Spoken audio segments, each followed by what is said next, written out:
Thandavapura February 21 ಗ್ರಾಮೀಣ ಭಾಗದ ವಿದ್ಯಾರ್ಥಿಗಳಿಗೆ ಅನುಕೂಲವಾಗುವಂತೆ ಸಮಯಕ್ಕೆ ಸರಿಯಾಗಿ ಸಾರಿಗೆ ಬಸ್ಸು ಬರುವಂತೆ ಗ್ರಾಮಗಳ ಸ್ಮಶಾನ ಅಭಿವೃದ್ಧಿ, ರೈತರ ಜಮೀನುಗಳ ಪೋಡಿ ಮಾಡಿಕೊಡುವುದು, ಗ್ರಾಮಗಳಲ್ಲಿ ಭಾಗ್ಯಜ್ಯೋತಿ ಫಲಾನುಭವಿಗಳಿಗೆ ಸರ್ಕಾರ ಈಗಾಗಲೇ ಭಾಗ್ಯಜ್ಯೋತಿಯ ಬಾಕಿ ಬಿಲ್ ಅನ್ನು ಮನ್ನಾ ಮಾಡಿದೆ. ಆದರೂ ಭಾಗ್ಯಜ್ಯೋತಿ ಫಲಾನುಭವಿಗಳಿಗೆ ವಿದ್ಯುತ್ ಬಿಲ್ 10 ರಿಂದ 15 ಸಾವಿರವರೆಗೂ ಬಿಲ್ಲು ಬರ್ತಾ ಇದೆ ಹಾಗೂ ಮೂಲಭೂತ ಸೌಲಭ್ಯಗಳನ್ನು ಒದಗಿಸಿಕೊಡುವಂತೆ ಡಾಕ್ಟರ್ ಯತೀಂದ್ರ ಸಿದ್ದರಾಮಯ್ಯ ಗ್ರಾಮಸ್ಥರು ಮನವಿ ಮಾಡಿದರು.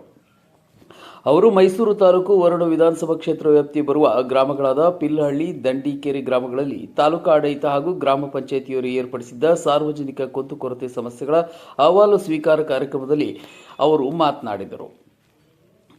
ಈ ಸಂದರ್ಭದಲ್ಲಿ ಮಾತನಾಡಿದ ಅವರು, ನಿಮ್ಮ ಸಮಸ್ಯೆಗಳನ್ನು ಪರಿಹಾರ ಕಂಡುಕೊಳ್ಳಲು ತಾಲೂಕಿನ ಎಲ್ಲ ಇಲಾಖೆ ಅಧಿಕಾರಿಗಳನ್ನು ನಮ್ಮ ಜೊತೆಯಲ್ಲಿ ಕರೆದುಕೊಂಡು ಬಂದಿದ್ದೇವೆ. ನಿಮ್ಮ ಸಮಸ್ಯೆಗಳಿಗೆ ಸ್ಥಳದಲ್ಲೇ ಪರಿಹಾರವನ್ನು ಕಂಡುಕೊಳ್ಳುವಂಥ ಕೆಲಸವನ್ನು ನಾವು ಮಾಡುತ್ತೇವೆ ಎಂದು ಭರವಸೆ ನೀಡಿದರು. ಅಲ್ಲದೆ ಮುಖ್ಯಮಂತ್ರಿ ಸಿದ್ದರಾಮಯ್ಯವರು ವರುಣ ಕ್ಷೇತ್ರದ ಸರ್ವಾಂಗೀಣ ಅಭಿವೃದ್ಧಿಗೆ ಹೆಚ್ಚಿನ ಅನುದಾನವನ್ನು ಬಿಡುಗಡೆ ಮಾಡಿದ್ದಾರೆ. ನಮ್ಮ ವರುಣ ಕ್ಷೇತ್ರದಲ್ಲಿ ಶಿಕ್ಷಣ, ಕುಡಿಯುವ ನೀರು, ರಸ್ತೆ, ಚರಂಡಿ, ಸಮುದಾಯ ಭವನ ಸೇರಿದಂತೆ ಮೂಲಭೂತ ಸೌಲಭ್ಯಗಳಿಗೆ ಹೆಚ್ಚು ಆದ್ಯತೆ ನೀಡಲಾಗಿದ್ದು, ಕೆಲ ಗ್ರಾಮಗಳಲ್ಲಿ ಇನ್ನು ಸಮುದಾಯ ಭವನ, ಶಾಲಾ ಕೊಠಡಿಗಳಿಗೆ ಹೆಚ್ಚುವರಿಯಾಗಿ ಅನುದಾನ ಬೇಡಿಕೆ ಇಟ್ಟಿದ್ದೀರಿ. ಇದನ್ನು ಮುಖ್ಯಮಂತ್ರಿಗಳ ಗಮನಕ್ಕೆ ತಂದು ಬಿಡುಗಡೆಗೆ ಕ್ರಮ ಕೈಗೊಳ್ಳುತ್ತೇನೆ ಎಂದು ಗ್ರಾಮಸ್ಥರಿಗೆ ಭರವಸೆ ನೀಡಿದರು.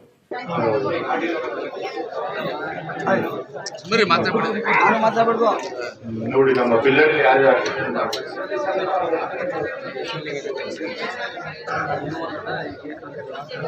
ಮತ್ತೊಂದು ಸರ್, ನಮ್ಮ ಗ್ರಾಮದ ಸರ್ ಇಲ್ಲಿವರೆಗೆ ಸರ್ ಯಾರಿಗೂ ಸರ್ ಒಂದ ಡಿಗ್ರಿ ಓದಿಸಿದ್ರ ತಿಳಿಸಿದ್ದಾರೆ ಸರ್.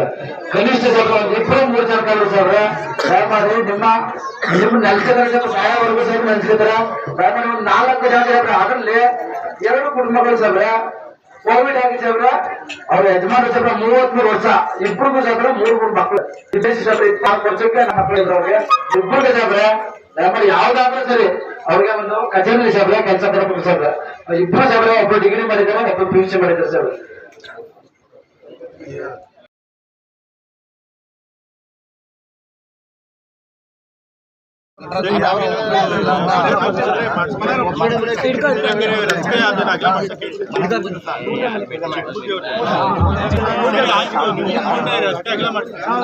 ಹೋರಾಟದಿಂದ ಆಗಿತ್ತು 2 ಲಕ್ಷ.